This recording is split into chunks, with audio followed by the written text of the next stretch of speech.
This episode brought to you by Kyocera ruggedized smartphones.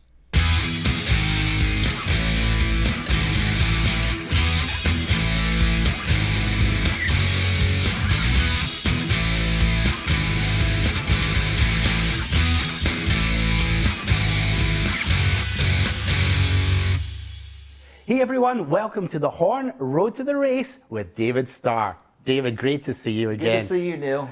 Thank you for inviting us to your beautiful, beautiful home here in North Texas. Now, I couldn't help but notice on my way in today, your grass is beautiful. We're in the middle of a greater than 100 degrees Fahrenheit. I don't know, how many days has it been now? It's been a lot of days, Neil. I don't know how many, but it's been a lot.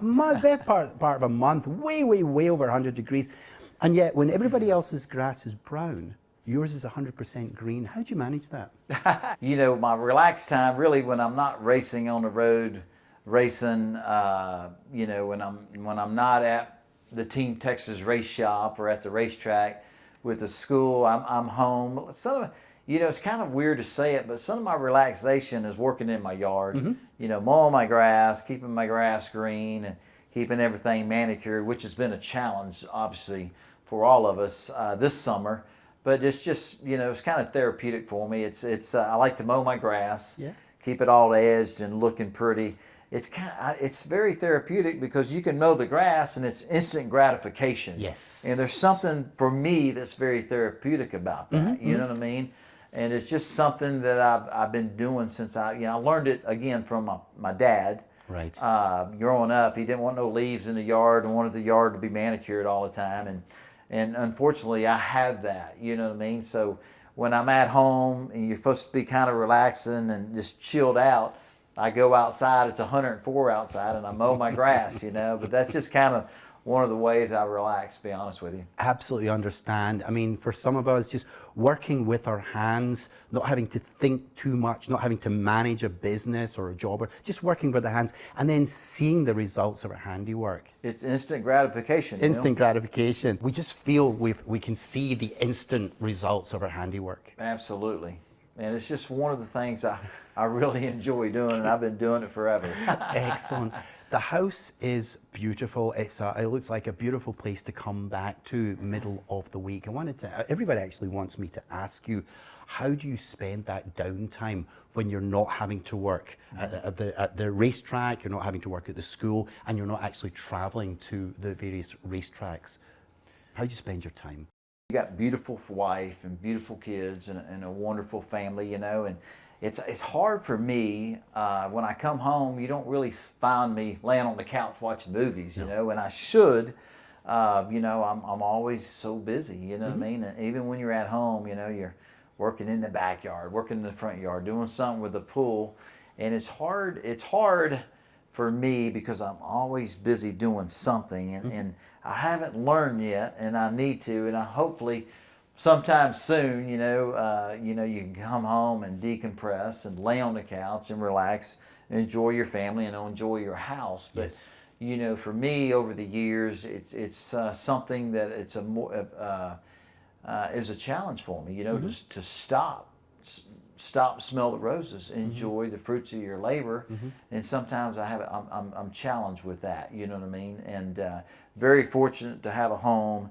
We're all fortunate to have a roof over our head, have food, and we're all fortunate to have beautiful families and everybody's healthy, which is a wonderful thing. But I have not learned how to just come home and just chill out yet, and that's something I'm working on. No, but I mean, some people say a change is as good as a rest. So everything you're describing to me is not NASCAR.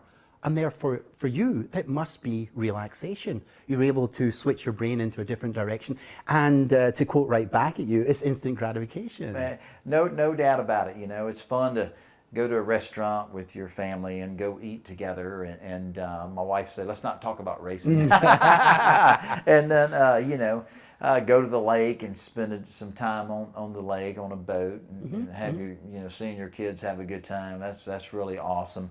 You know, lots of those types of things that you don't really get to do that much, you know what I mean? And as a dad, you're a dad, I'm a dad, you know, making sure that we're working and our kids have what they need to have a good life, and keep a roof over their heads and let them play sports.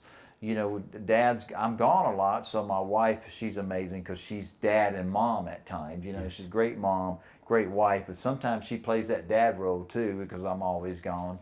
But man, it's just, hey man, at the end of the day, you're very thankful. We all are, all of us that have families and kids, that we're able to even have a home. And to be able to take care of our responsibilities, it means a lot to me, you know what I mean? So when you got married, I mean, that's what we signed up for, so that's what Indeed. I do. But man, I love my home life. It keeps it all real. You know, when you race, you know, we're not racing in competition in NASCAR.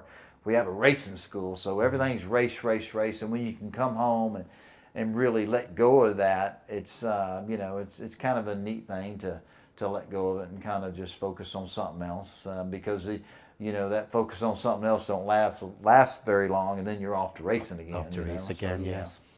It sounds like you'd like to spend more time with your family and with your sons, but I reckon you already spend more time with your family than most dads do. For example, you're not sitting on the couch watching TV, wasting the hours, and I know that the boys come over to the school and work in the workshop with you, so you must be getting plenty of good quality time with them. Well, you hoped so. You know, I mean, they love racing, and having the racing school.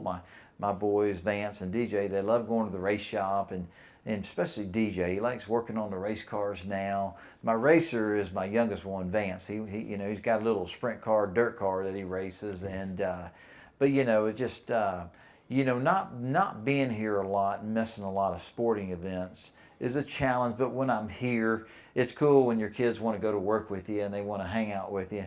That's a lot of fun. So we spend time together, you know, however that looks like. And it's like when Dad goes to work and they want to come to work with me, it's a lot of, that's how we spend a lot of time together. But man, you know, you're just blessed. You got healthy kids. And man, you want them to grow up and be good young men. Mm-hmm. And you know, we all support our kids, whatever it is they want to do, to make sure you know, you support them. If they want to play football, basketball, baseball, or you know, play tennis or whatever that may be, you support your kids. And you know, my kids are starting to. My youngest one definitely is going to be my race car driver. My oldest one's starting to kind of line up. It's like starting to love racing as much as Dad. So that's kind of a cool thing. But man, just having kids, having a family is really just awesome. And you just want them to be the best they can be, and give them that tough love at times. But I love spending time with my family. Fantastic. On that theme, I seem to remember Karen Nguyen telling me that one of the questions this week is about the boys potentially following you in your footsteps. All right, let's start with this one. This one's from Rick from Plano. What is your favorite race movie?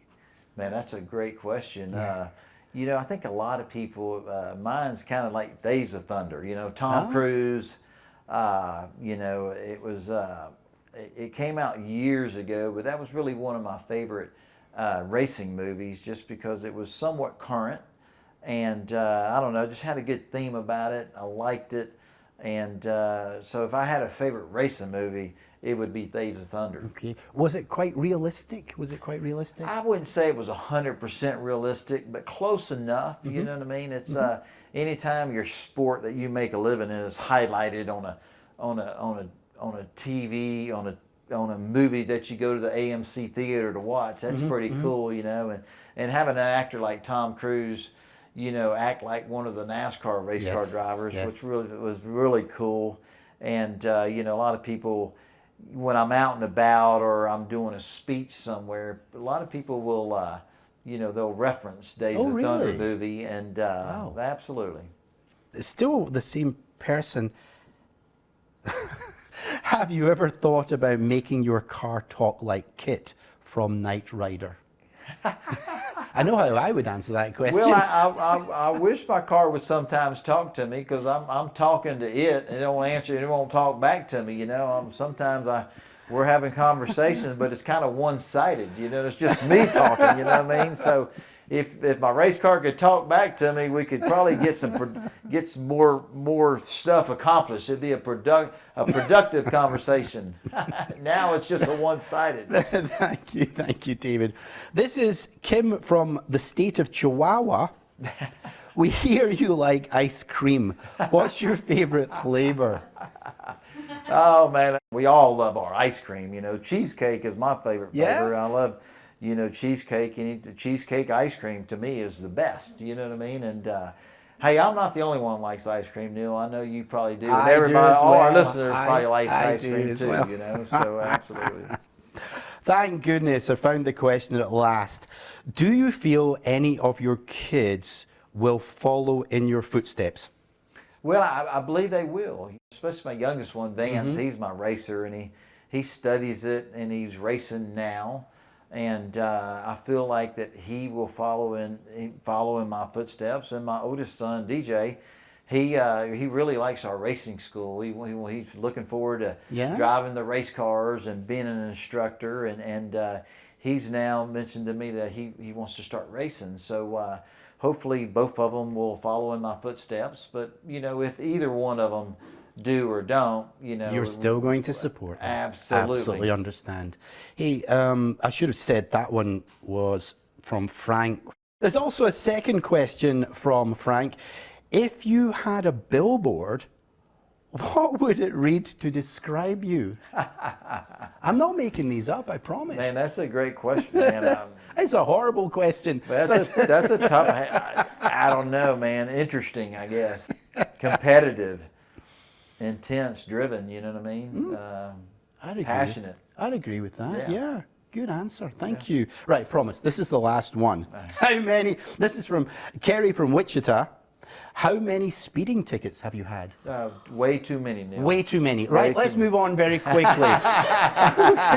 You mentioned going to the lake with the family. What sort of things do you do when you're at the lake? Man, we I don't know. We just my boys love driving the boat. You know, we like pulling people on the tubes, just being on the water. You know, we talk about being at home, relaxing. You know, for me, and I think my family, being on the water is very therapeutic. It's like mowing the grass, man, seeing that instant gratification.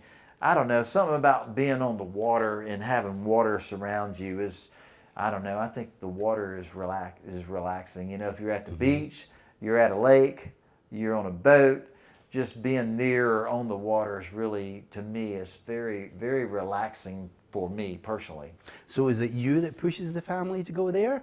Or do they drag you out there to the lake? No, I think it's a little bit of both of us. My boys, they push me, and I want to go to the lake. It's just finding the time, but it's just a fun thing that we do together. We don't get to do it that often, but it's a lot of fun when we do, and it's kind of crazy and chaotic. You know what I mean? Because you know the boys are wanting to drive the boat. They don't want to just drive it. They want to race it. You know what I mean? And then we're doing circles and we're pulling a tube. Or, you know, one of my boys is on the tube. And a lot of times we have my sister's kids with us, and it can be chaotic. But chaotic is fun. You know what I mean? So yeah. You mentioned that most of the races the family does not come with you.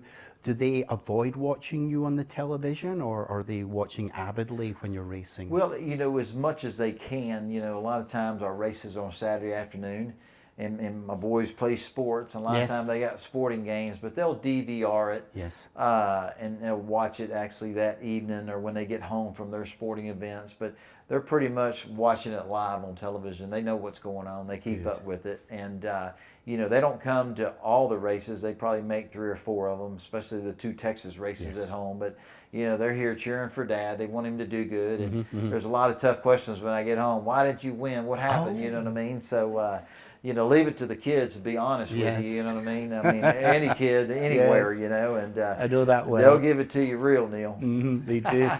Of the sports that they play, do they have favorite sports? You know, my oldest boy loves basketball. He's a really great basketball player, loves football.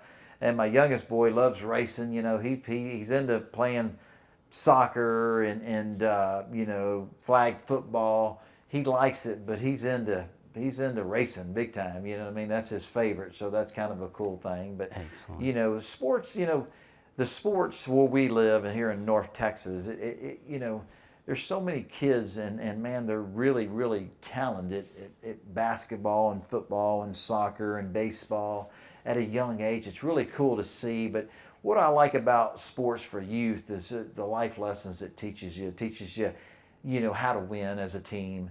It teaches you the challenges, and sometimes sports doesn't always play out like you want it to. Teaches you those life lessons. You got to dig hard and work hard and practice hard. Yes. And I don't know, just everything about the youth sports is good for the kids, and sometimes you got to learn how to lose as well. None of us like to lose. Doesn't mean you're a loser in life, but you, as long as you gave it your all and you did the best you could do, that's all you can do. You know what I mean? It's going to be what it's going to be, and that's life. In life, as long as you worked hard and did the best you can do, that's all you can. At the end of the day, that's all you can do. That's just in business and life and whatever. So I really love the sports. You know what I mean? Because we all want to win. We want championships. It's very competitive. Yes. But the life lessons the kids learn from the sports is really good for all of them. Now, in addition to all of this that you just described to us here, I know you were recently up in Washington, D.C. to support the National Hospital up there. In fact, I think you took one of the school cars, did you not? And the kids were actually able to come up and ask you questions. Man, it's really cool to have Brett Baer as one of our great partners on the racing side. Special report with Brett Baer on Fox News. Yes. The charity that's the hospital, the Children's National Hospital in Washington, D.C., is really near and dear to him and his wife's. That's everything to them.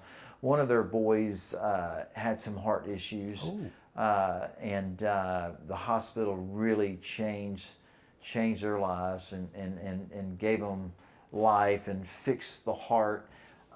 So Brett's really close to the Children's National Hospital, and what a great hospital, man. When I'm there with Brett Baer and we take our Brett Baer special report Ford Mustang race car, we take it there to the hospital.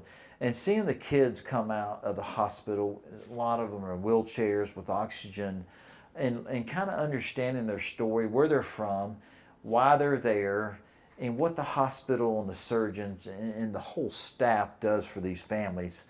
Man, if that don't pull on your heartstrings, you don't have a heart, you know what I mean? And if you can bring a race car and Brett Baer can show up and I can show up wearing my racing uniform and we can put a smile on a kid's face and they see a real race car. A lot of them are little bitty race fans, Yes. See them smiling. They want to take a picture and touch the car. Man, that's a big deal, dude. Yes. And so I'm just blessed. I know that Connectus is connected to the hospital financially. Yes, we are now, indeed, yes. Donation to the hospital, and thank y'all for that. Being associated with Brett Baer and playing a small part in the Children's National Hospital just means a lot to myself and our racing team, and it's just a cool deal. Good. Thank you for that. In fact, Karen and our Vice President of Sales, Greg Tiedemann, will be up there. What month is it going to be, Karen? October. It's going to be October, yeah, and they're going to be participating in the run, the 6K run, yeah? Man, I think that's wonderful, to have a fun run and have y'all engage with it, have somebody there representing Connectus, and as a big donation to the hospital. What a great run, what a great charity, and it's companies like Connectus and all the other companies that support that hospital.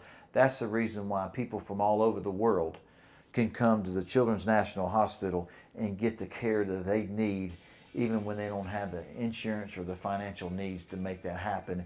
And that's the way it should be, and that's a beautiful thing, Neil. Thank you for that, David. Yeah. And thank you for inviting us into your beautiful home. And I look forward to next time we speak together Pleasure, man. on the Horn. Road to the race. See you next time. Bye for now.